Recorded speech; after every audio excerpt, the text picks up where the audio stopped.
장애아 인권 손바닥 아니고 발바닥 행동의 김정하입니다. 반갑습니다. 네, 저를 많이 보신 분들은, 부모 활동 오래 하신 분들은 저를 굉장히 많이 보셨을 거고, 예, 처음 보시는 분도 있으실 거라고 생각이 듭니다.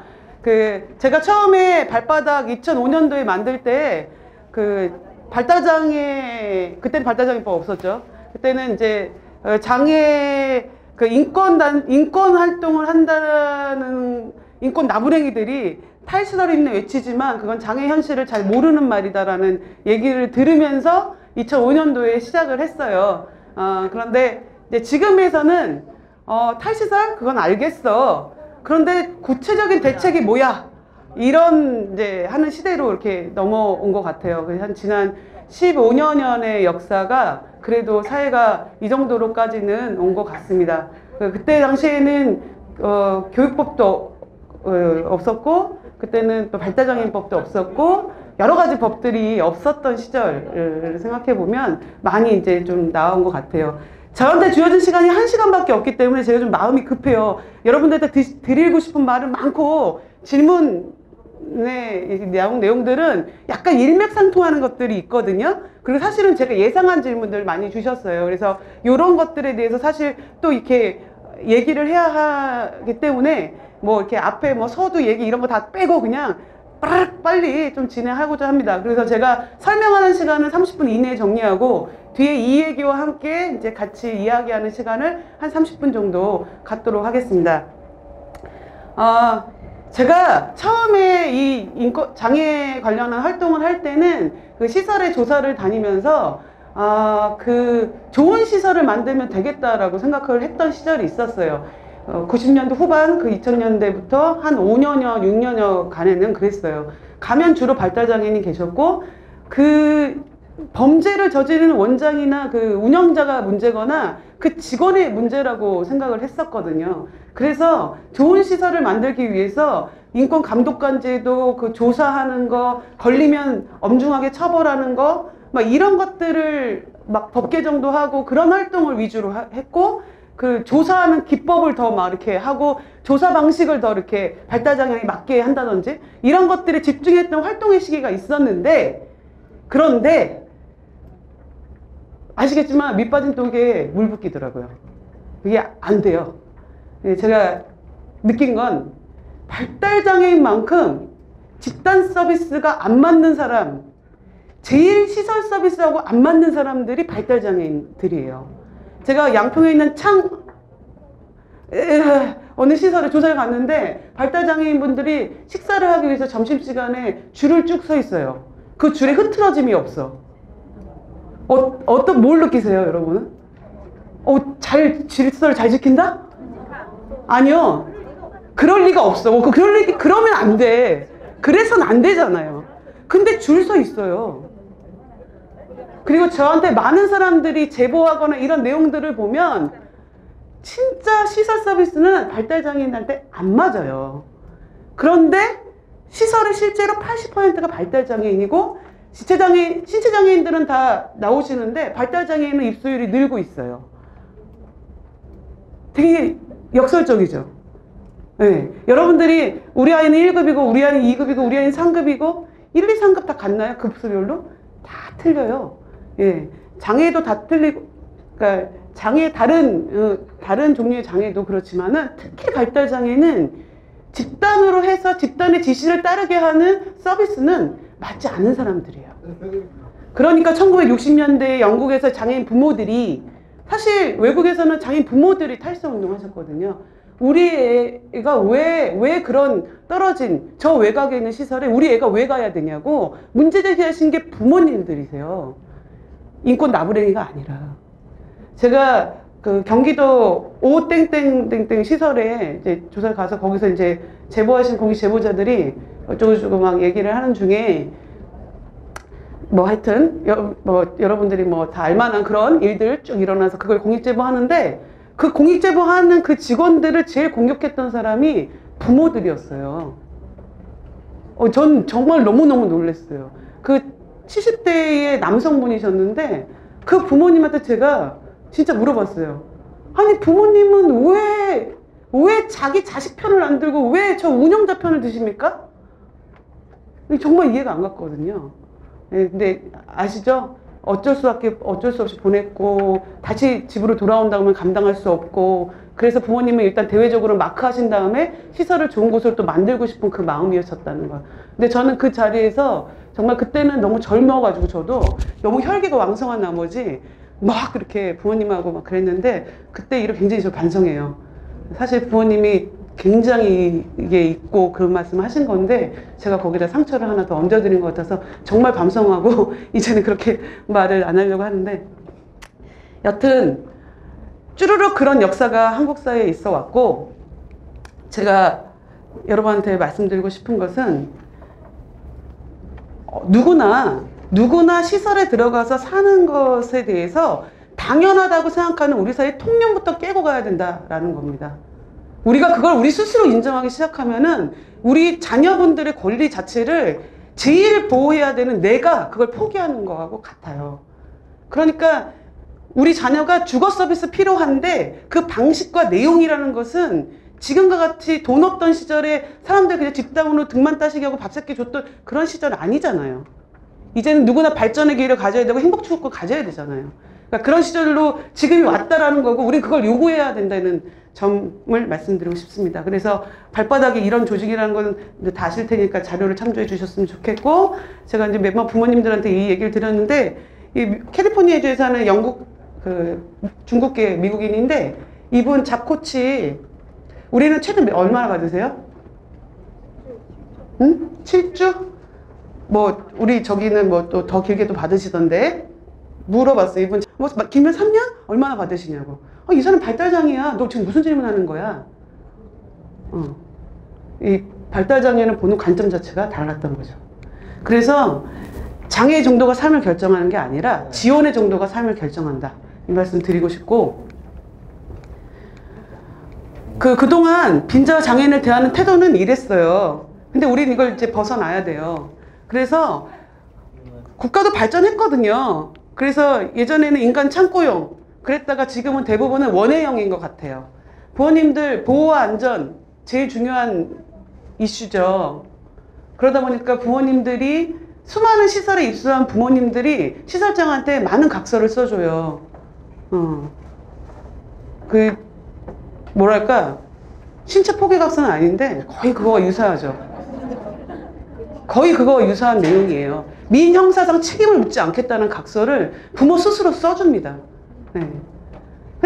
근데 서비스 제공자들은 어떻게 해요? 요즘에는 뭐 이렇게 뭐 사고 나고 그러면 다 자기 책임이라고 생각하니까, 또 규정에 또 그렇게 책임을 물으니까 어떻게 해요? 안전이 최우선이에요. 그러다 보니까 서비스는 원예형으로 가는 거예요.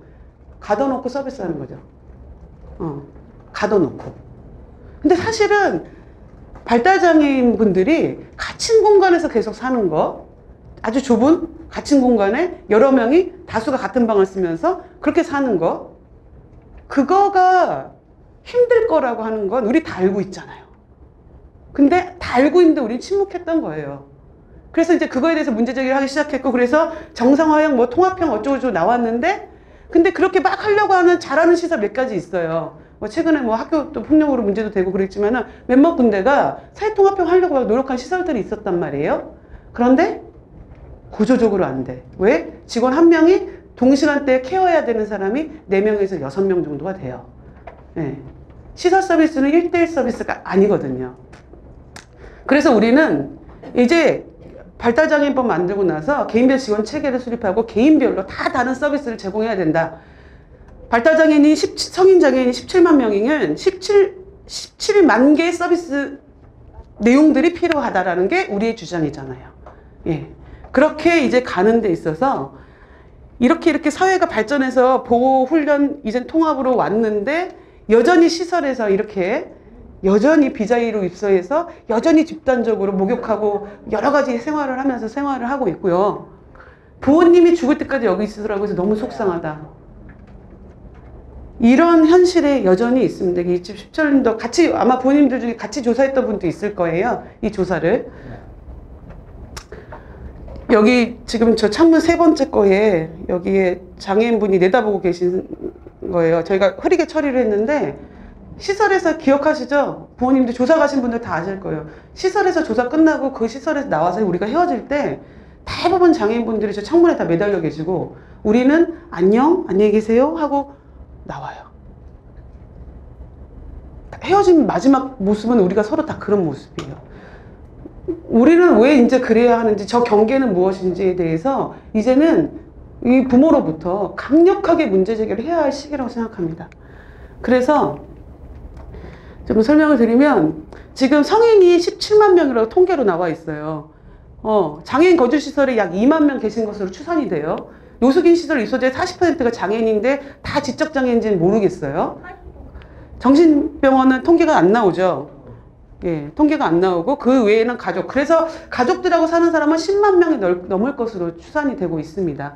그렇다면 부모님들은 대부분 여기 내용도 다 이런 내용이거든요. 다 이렇게 부모가 있을 때 적절한 시설에 이미 찾아줘가지고 적응할 때까지 적응하는 거 보고 내가 주겠다. 대부분 이런 입장. 근데 제가 영국에 갔을 때 복지사무소에서 복지상담사가 고1 때부터 나와가지고 미리 만 18세 이후에 어떻게 살 건지에 대해서 조사를 하는 거죠. 부모랑 살 거냐, 부모에서 독립해서 살 거냐, 혼자 살 거냐, 룸메이트를 선택해서 살 거냐, 이런 조사를 하고 미리 주거 서비스와 주거, 그러니까 공공주택의 공급에 대한 그 대기 리스트를 준비해요.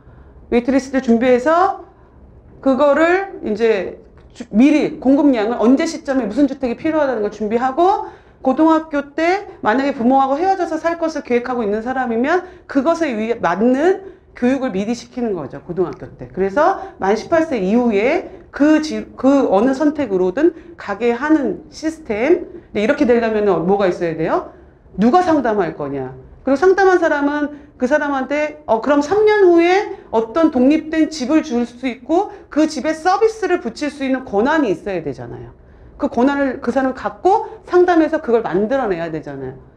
그게 바로 커뮤니티 케어예요, 정부가 얘기하는.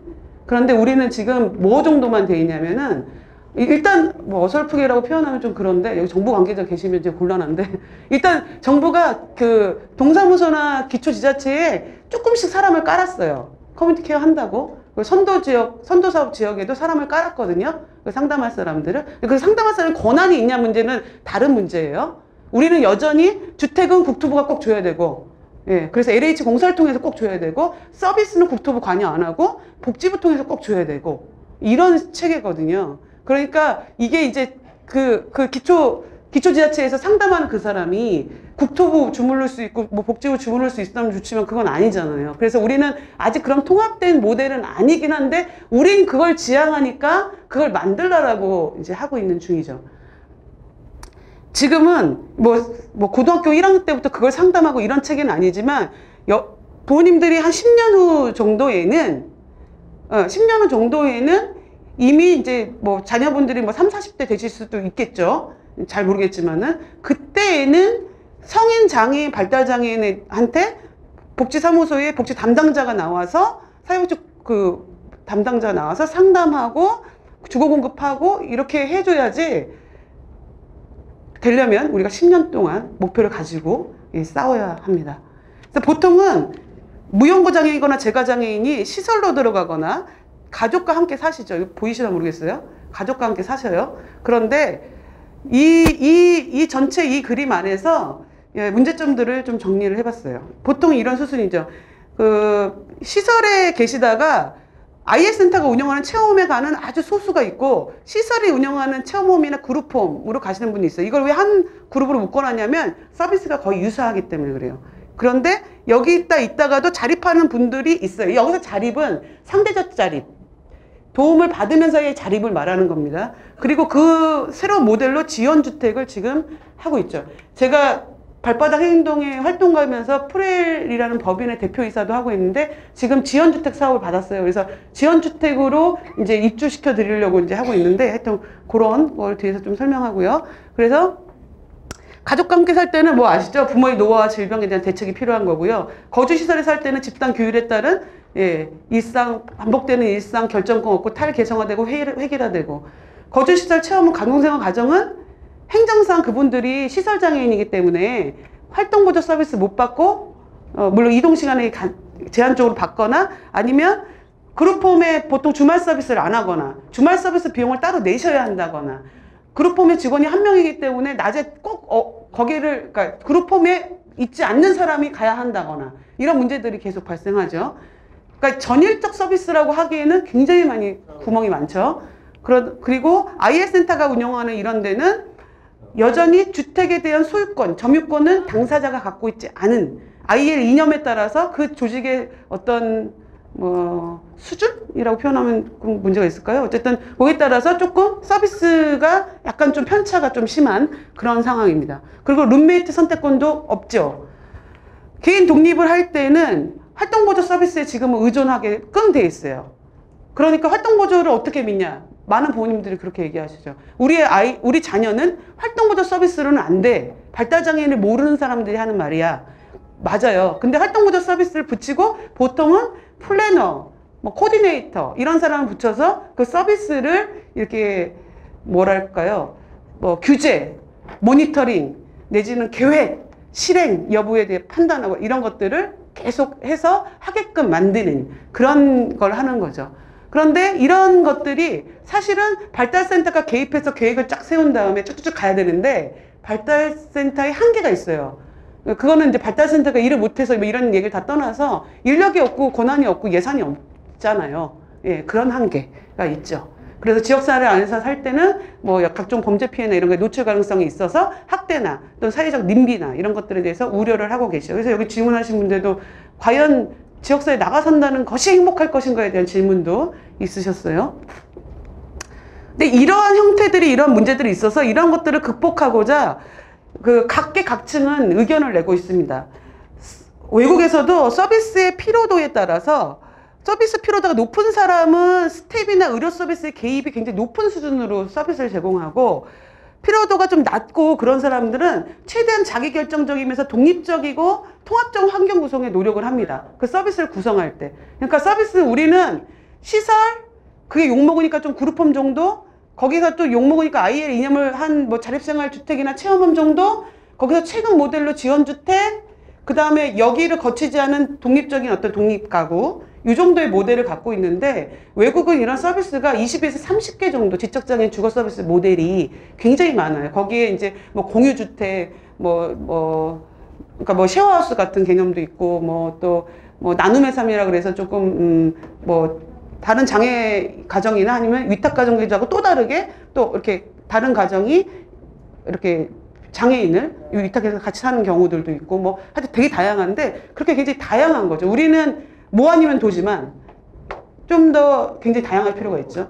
그런데 정부는 하도 우리가 이제 이렇게 비판도 하고 왜 장애인만 그렇게 외진돼서 그렇게 이렇게 다 집단적으로 서비스 받아야 되냐. 너하고 똑같이 살고 싶어 우리도 막 이렇게 했더니 이제 그러면 그룹홈 정도는 인정할 수 있지 않냐 이런 게 있고 케어 안심주택이라고 얘기를 하고 있어요. 실체는 아직은 드러나 있지 않죠.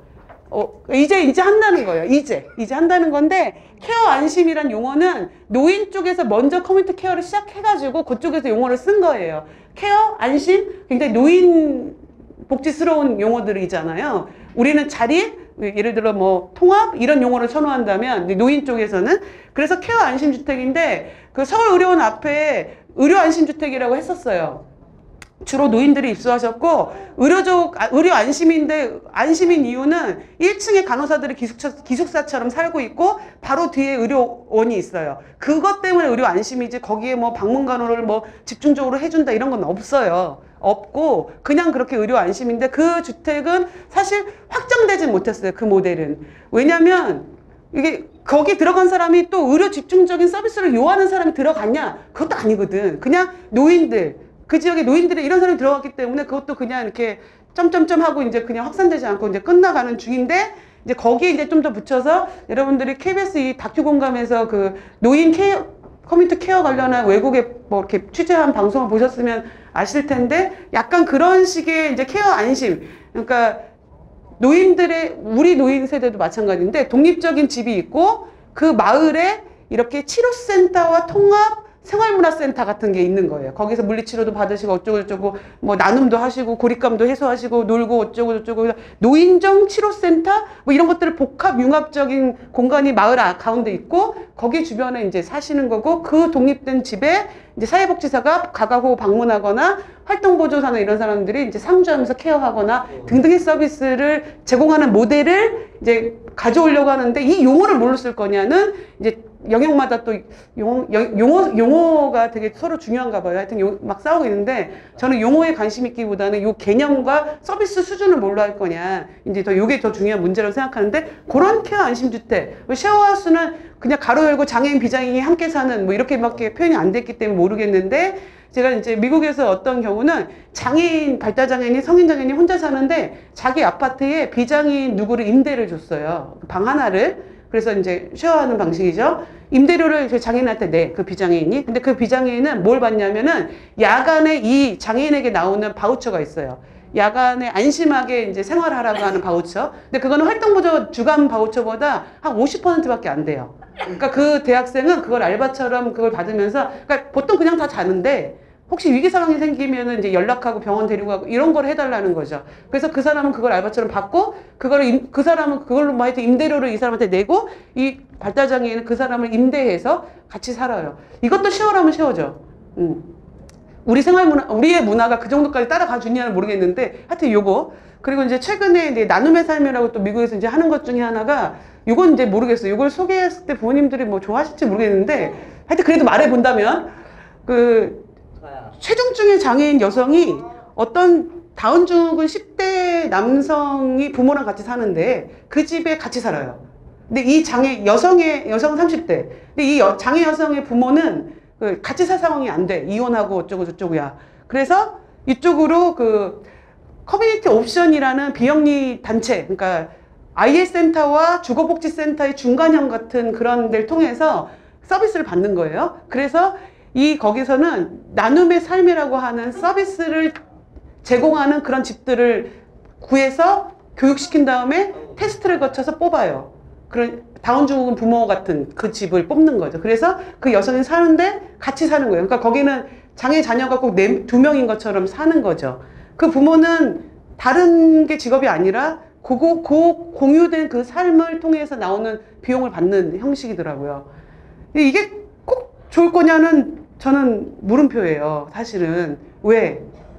우리나라는 위탁가정 제도 자체도 안 되거든요. 그게 좋다는, 위탁가정 제도를 전 좋아하지 않아요. 선호하지 않지만은 그것도 안 되는데, 위탁가정 제도가 서울에서 1년에 한 100가정 정도 하는데 그 중에 장애는 없어요. 장애 미성년이 발생하면 다 시설이에요.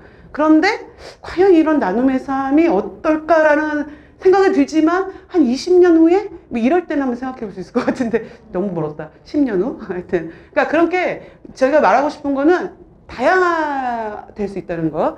그래서 정부는 우리는 기존 시설에도 개입해야 된다고 얘기하지만 기존 시설 개입은 모르겠어 고요하지 이런 입장이 정도고, 거주시설에서는 지금 있는 그러니까 대형 시설을 하도 욕먹으니까 소규모 시설을 바꾸려고 하고, 그걸 보통 우리는 캠퍼스형이라고 말합니다. 캠퍼스형도 사실은 미국에서는 없애려고 하고 있어요. 캠퍼스형이라고 하면은 담벼락은 없지만 집이죠.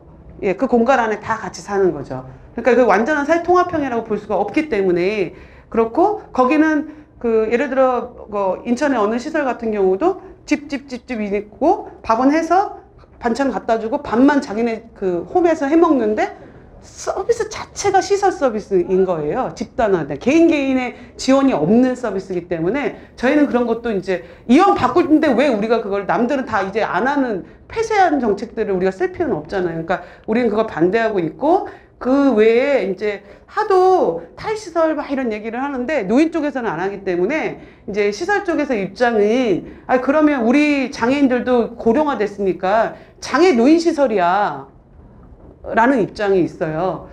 어떤 분은 이제 고령화된 것도 맞는데 약간 그 부분에 대해서 저는 논쟁점이 필요하다고 생각해요. 정말 이분에게 좀 다음에 하는 걸로 할게요. 얘기하면 또 기니까. 어쨌든 그렇게 이제 주장하고 있다는 말씀을 드리는 거고, 그래서 이제 발바닥이나 전자현장 이런 쪽은 지금의 형태의 거주시설은 인정할 수 없다라는 거예요, 기본적으로. 그래서 시설폐쇄법이나 이런 국가계획을 통해서 그 단계를 두고 한 5년, 10년을 단계를 두고 몇 %씩 정리해가지고 지금과 같은 서비스 형식은 다 정리를 하자. 과거 청산 똑바로 하자. 이런 입장이고요.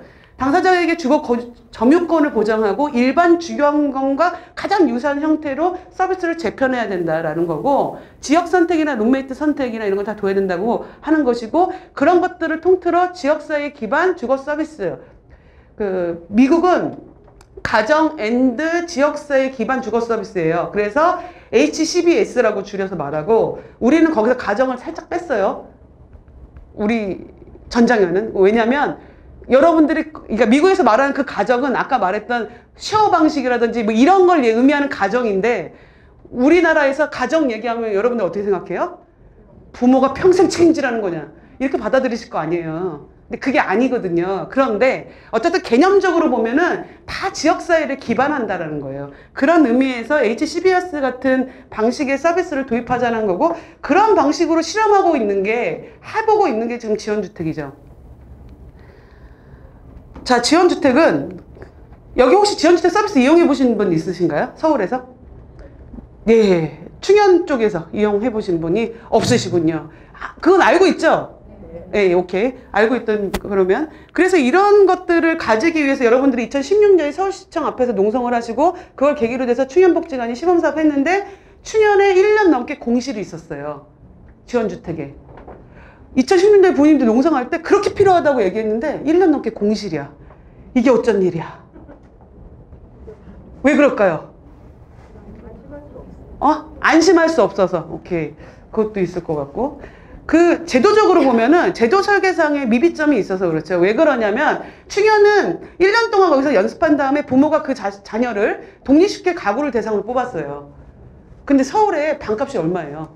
반지하 원룸구에도 50만 원 넘어요. 거기에 부양문제 폐지도 안 됐지, 공공임대주택 못 들어가지, 그리고 생활비 되어야지 100만 원 넘게 들어갑니다.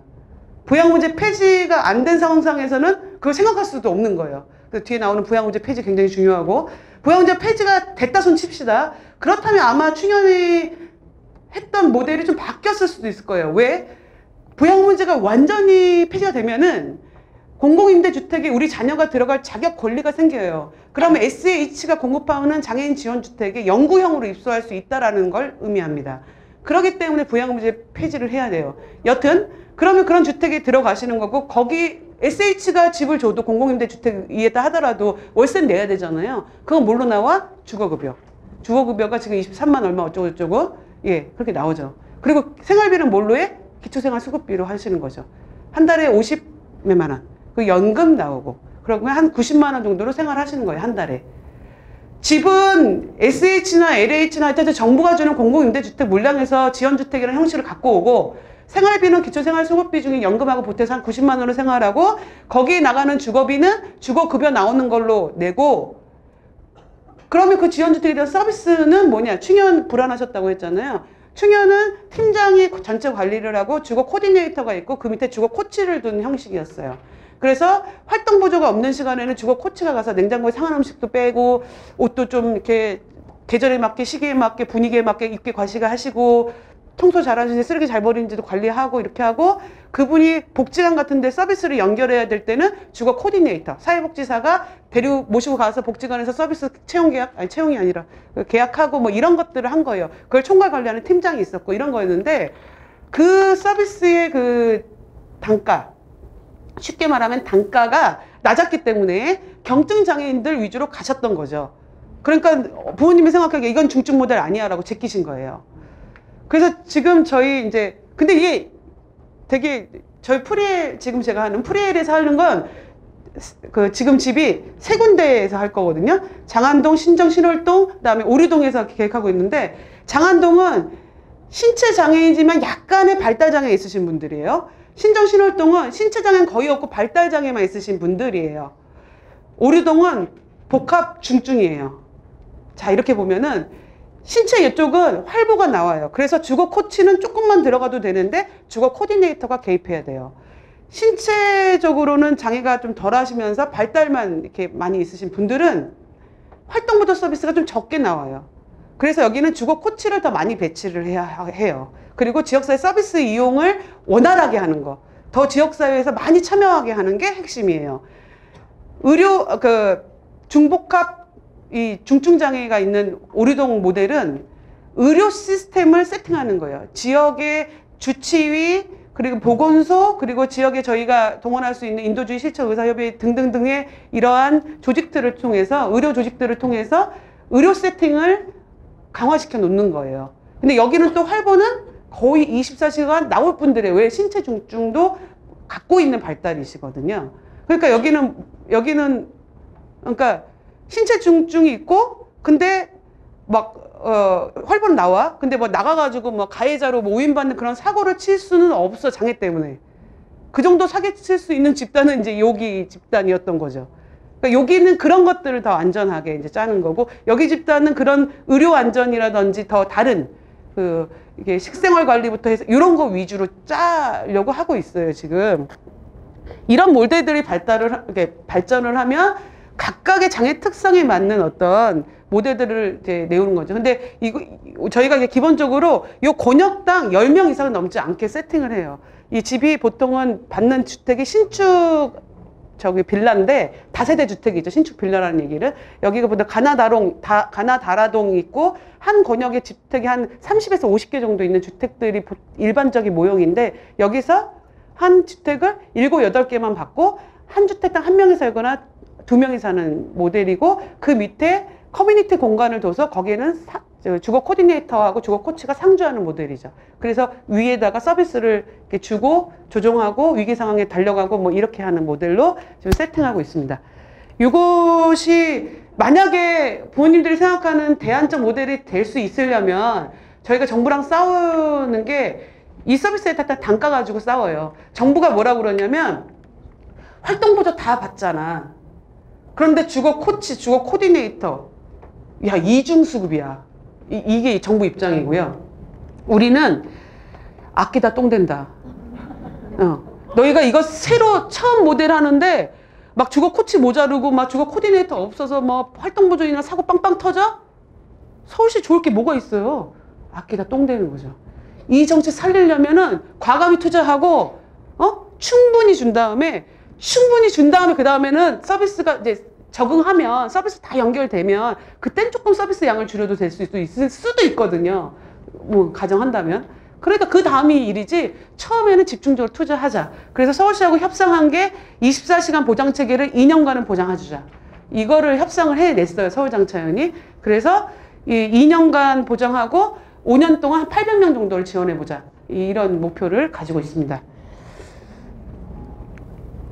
그래서 정부가 추진해야 할 탈시적 과제를 설명하니까 너무 기니까 자료를 참조하시는 걸로 하고요. 제목만 조금 말씀드리면, 아까 탈시적 국가계획 필요하고, 이걸 이행할 시스템 필요하고, 그걸 받쳐줄 주거정책 필요하고, 부양의무자 기준 등 각종 다른 정책들이 받쳐줘야 하고, 신규 시설에 대해서 설치를 그대로 설치하고 들어오는 걸 그대로 놔두면 뭐예요? 풍선 효과.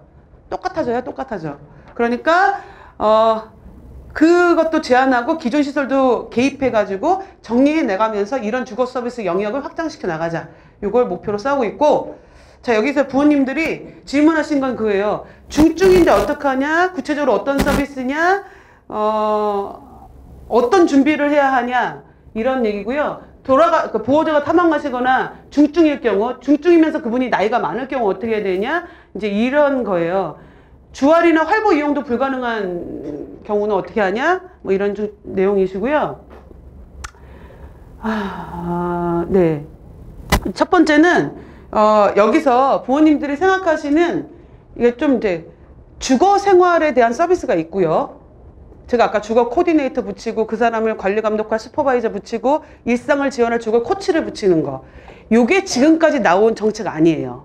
근데 여기서 좀 더 발전을 한다면 뭐냐면, 아까 방식을 꼭 장애인만 혼자 살거나 둘이 살거나가 아니라 각종 쉐어 방식, 통합적 방식을 더 확장시킬 수 있는 거예요. 근데 지금은 우리는 이 주거 코디네이터를 붙이고 주거 코치를 붙이고 슈퍼바이저를 붙여서 하는 이것도 아직 안 했으니까, 이것 좀 잘 해보고 그 다음에 이제 쉐어 방식은 또 해볼 수 있을 것 같고요. 지금은 하여튼 요거 조금 잘 세팅해 놓는데 힘을 실어줘야 될 것 같고, 근데 여기서 이제 문제는 이 비용을 어떻게 할 거냐는 문제예요.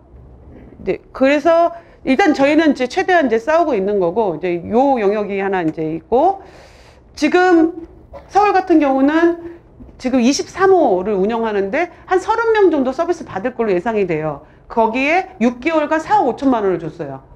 그러니까 대충 따져보면은 그 3명당 1명 4,500만 원 정도예요. 3명당 1명의 직원을 붙인다는 얘기인데, 제 생각에는 이게 24시간 체계 365일 체계가 되려면은 3명당 1명이 아니라 3명당 4명 정도가 돼야 24시간 365가 돌아가거든요.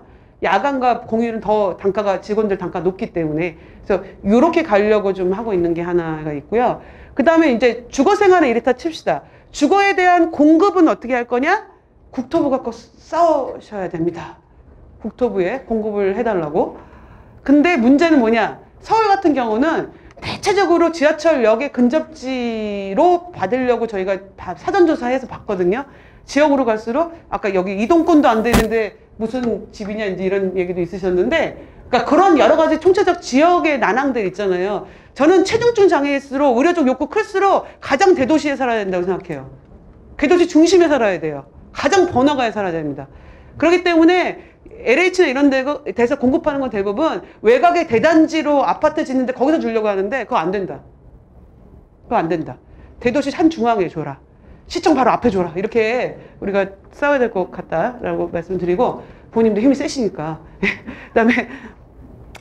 그 다음에 이게 야간 생활, 주거 생활이면 낮 생활이 있잖아요. 낮 생활, 주간 활동, 뭐 주말 활보 뭐 저저저 있는데, 이건 사실은 저보다 어머님들이 더 전문가들이세요. 부모님들이. 어머님들이라서 특정만 얘기해서 부모님들이 더 전문가들이시잖아요. 주말도 만들어내시고 이렇게 했잖아요. 근데 여러분들이 모르겠어요. 그러니까 주말 활보도 안 되는 중증이라고 말씀하신 분께서, 그럼 이분은 의료적 상황이라는 것이냐, 아니면 지금 서울에서 뭐 챌린지 그래가지고 도전적 행동 하시는 분들만 따로 또 프로그램 하고 그랬는데, 그걸 의미하시는지 제가 좀 잘 모르겠지만은, 그 외국에서도 다르지 않았어요. 다 그 의료 중증이 있었고 도전적 행동의 중증이 있었고 다 그랬거든요. 근데 그분들에 맞게 또 서비스들이 개발됐던 거예요. 기법도 개발되고. 그래서 저는 이제 그런 것들은 지금은 우리가 활보의 발달장애인 평가들을 이제 집어넣었잖아요. 이제 좀 몇 항목 집어넣은 거 얼마 안 되지만은 그거 하고 이제 주화를 이제 집어넣었으니까, 그 다음에 우리가 부족하다고 느끼는 걸 채워나가는 건 또 우리의 몫이고,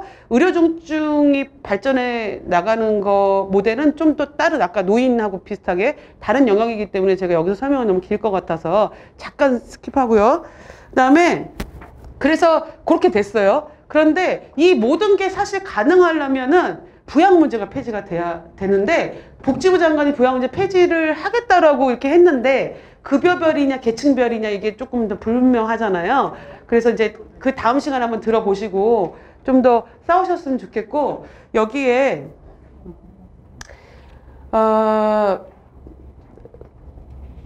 제가 그러니까 여기 지금 그러니까 가정에서도 방치 학대하면 그것도 시설하고 같은 건데, 이런 이야기들이 있어요. 근데 제가 이제 그 부분에 대해서는 가정이든 시설이든 어디든 학대가 일어날 수 있어요. 그건 맞아요.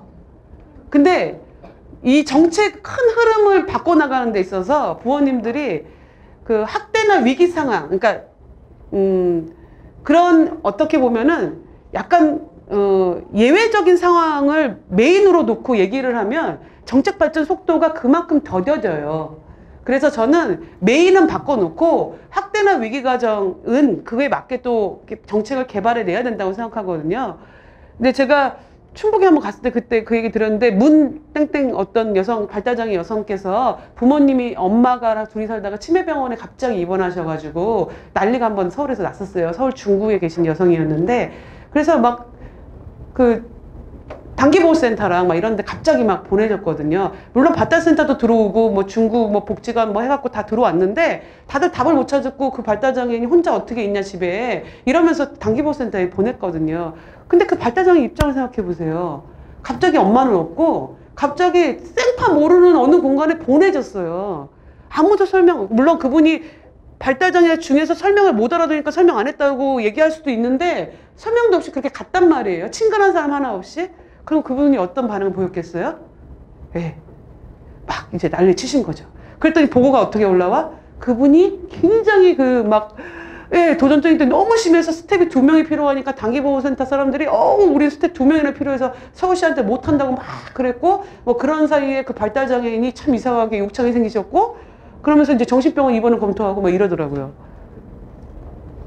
그래서 이제 그거를 이제 노들로 그 사건이 이제 접수가 돼가지고 노들에서 그거 안 돼! 그래가지고 이제 활동가들을 그 집에 본인 집에 살게 하면서 활동가들이 농성장 사수하듯이 일일 배치하고 한 달 배치해 놓고 그 다음에 이제 박경선 대표님을 선두로 해서 싸워가지고 24시간을 일단 활보를 받아냈어요.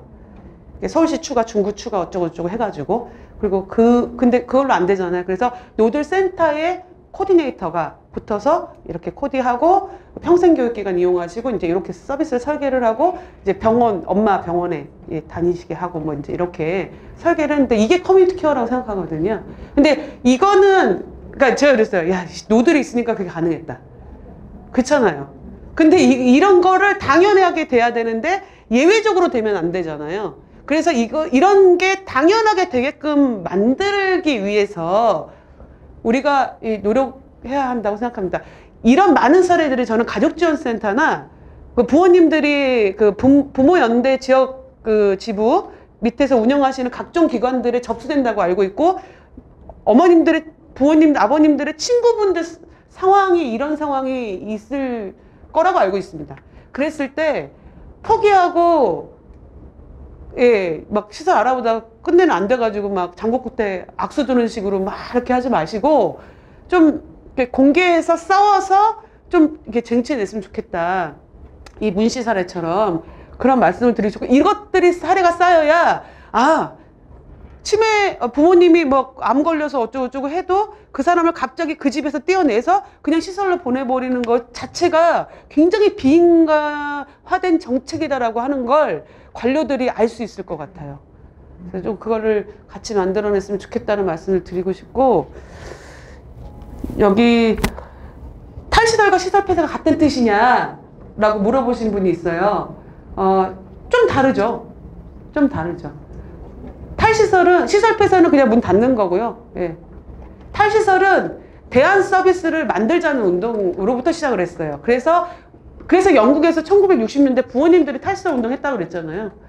그 이유 부모님들이 그냥 문 닫게 하자고 운동하셨겠어요? 그게 아니라 시설로 가지 않고 지역사회에서 살 수 있는 환경 만들어 달라고 운동하신 게 탈시설 운동이에요. 60년대. 지금 몇 년 전이죠? 예, 50년 전 얘기예요. 근데 그러니까 다른 뜻이지만은 지금 제가 이 탈시설을 얘기했을 때 제가 지금 엄청 공격을 받는데 시설을 유지하고 싶은 사람들 입장이 두 입장이 있어요. 운영자 집단하고 직원의 입장이 있어요. 운영자 집단의 입장에서 보면은 물론 악을 행한 자는 엄단해야 되지만 사회복지를 굉장히 열심히 하신 분들 계시잖아요. 그런 분들한테는 사회복지 사업 중에 아까 지원주택 운영이라든지 다른 방식의 과거에 집단 서비스가 유효했던 시절은 그거가 최상인 줄 알고 하셨던 그 분들은 이제 시대가 바뀌었다고 그 사업은 이제 사양 사업이고 이제 새로운 주거 모델을 가시라고 안내해 드려야 될 것 같고 그 범죄와 관련돼 있거나 뭐 이런 사람들은 엄단해야 될 이러면서 걸러내는 거죠. 시대가 그런 사람들을 후진적 서비스를 걸러내는 거죠. 그리고 이제 직원들의 문제는 조금 잘 풀리지 않고 있는데 그래서 제가 욕을 많이 먹고 있는데 이런 대안 서비스를 옮겨올 때 그 주거 코디네이터나 주거 코치나 뭐 다른 유사 업종으로 직원들이 옮겨오시면 좋은데 쉽지가 않아요. 왜 단가, 서비스 환경, 그 서비스 근무지 이런 데가 딱 같지 않기 때문에 보통 대형 시설들이 저 산골짜기에 있잖아요. 근데 거기 있는 직원이 서울에 있는 저 도심에 있는 뭐 빌라에 뭐 일한다. 이거 출퇴근이 안 된다는 거예요. 근데 그런 저희 죄송하지만 어쩔 수 없는 부분은 어쩔 수 없는 거고 갈 길은 가야 한다. 장애인들을 위한 서비스의 최상의 조건들을 찾아가야 된다라고 생각하는 부분이 있습니다. 그래서 같은 뜻은 아니에요. 시설 폐쇄 탈시설이. 다만 탈시설화를 이뤘을 때 시설 폐쇄는 오는 거죠. 예. 그 말씀드리고 제가 한 가지만 딱 제가 설명을 드릴게요. 아까 의료 중증이나 노인 내지는 이런 사람들에 대해서 외국에도 널싱홈이라고 하는 게 있는데 우리는 왜 안 되냐 이런 입장이 있으신 분들이 있어요. 널싱홈이 요양시설로 이제 번역돼서 우리나라에 들어왔고 지금 우리나라의 중증장애인 거주시설이에요. 지금 법률적으로 보면. 그래서 1, 2급 장애인만 입소할 수 있는 데거든요. 그런데 여러분들이 장애 등급, 그게 옛날에 받았던 그 시절에 그게 명확히 엄격하게 의료적 중증을 의미하는 1, 2급이 아니었던 시절에 가신 거죠. 그러다 보니까 막 섞여 있거든요. 그래서 외국의 널싱홈은 의료인이 상주하기 때문에 단가가 높아요. 그러니까 어떻게 해요? 적격성 심사를 엄격하게 하죠. 정말로 의료가 필요한 분들만 있게 하는 거거든요. 근데 우리는 조금 약간 엉망진창이고 우리의 지금 널싱홈이라고 불리는 그 요양시설은 의료인이 상주하지 않아요. 주치의가 그냥 왔다 갔다 할 뿐이거든요. 촉탁이가. 주치의가 아니라 촉탁이가.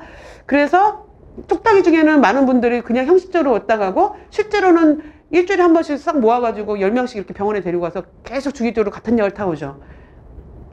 발달장애인에 대해서 정신과 약에 대한 복용 문제도 심각한 문제인데 그거는 또 딴 주제니까 빼기로 하고 일단 저는 이제 그런 식의 그러니까 우리 발달장애인들이 의료적으로 내가 아프다 뭐가 문제다 이런 표현을 못 하시니까 관리자가 그거에 대해서 얘기하거든요. 이분이 도전적 행동이 심했어요. 이분이 좀 더 나댔어요. 이러면 뭐야? 정신과 약이 올라가요. 근데 그거를 얘기하는 그 직원 입장에서 그럼 뭐야? 편해지거든. 되게 모순적이에요, 이게. 그래서 저는 하여튼 대구 희망원에서 그 사람들이 왜 그렇게 많이 죽었냐에 대해서 우리가 밝혀내진 못했지만은 의심된다고 하면서 방송에 나온 게 그 얘기잖아요. 그러니까 저는 그 의심은 사실 떨쳐버릴 수가 없고 외국에는 그런 거에 대한 윤리 지침이나 규제책들이 있는데 우리는 없잖아요. 그냥 주잖아요. 특수학교에서 마찬가지죠. 예. 그래서 시설 조사 가면은 10대 막 팔팔한 사람들이 다 쳐져 있어.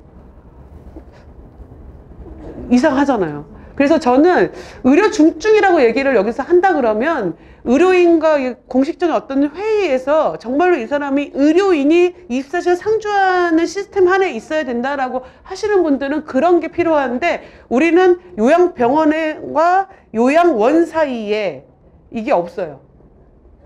요양원은 간호사밖에 없고 요양병원은 아예 병원 건강보험 요로 나가는 아예 병원이에요. 요 사이가 없거든요. 그러니까 요거는 이마 계층이 많지 않다고 생각하지만 하여튼 요거에 대한 고민이 좀 있고요. 예, 끝내라는 사인 들어와가지고 예. 사인을 참 예쁘게 예. 자 그래서 여기 있는 질문 중에 마지막 뭘 준비해야 합니까? 라고 물으신 질문이 있어요. 우리가 뭘 준비해야 하냐고 부모님들이.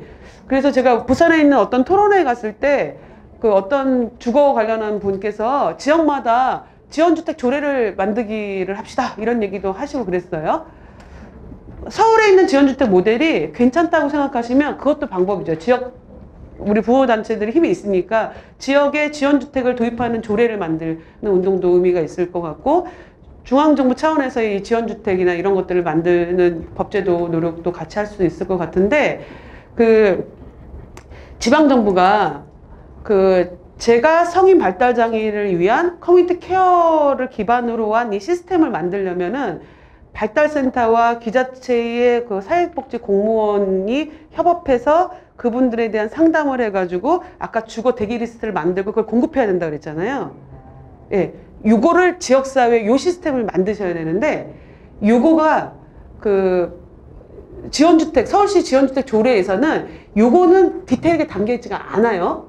그런데 이게 실제로 조금은 되는 거예요. 왜? 지원주택 공급을 약간이라도 하니까. 그건 조례 때문에 그렇거든요. 그러니까 여러분들이 만드실 게 그게 지원주택 조례일지 아니면 성인 발달장애인 주거 지원을 위한 어쩌고일지는 지역마다 좀 다르게 정치적 상황도 다르시고 다르겠지만은 하여튼 그런 것들을 시스템화하는 것들이 필요하고 부모인데 중앙은 중앙대로 그게 이제 필요할 것 같고, 그래서 여러분들이 이제 할 수 없어서 시설 명단 중에 검토하시는 게 아니라 한 10년, 뭐 5년 내다보시고 우리 지역 내에 이런 주거 모델을 한번 만들겠다라고 지역 부모 임원들이시니까 좀 계획을 세워서 그 모델들을 좀 만들어내셨으면 좋겠고, 그러기 위한 지금 여러 가지 모델들이 제시되고 있으니까 그런 것도 한번 깊이 있게 좀 보시고 지역에 맞는 모델을 좀 만들어내셨으면 좋겠다라는 말씀을 드리고 싶습니다.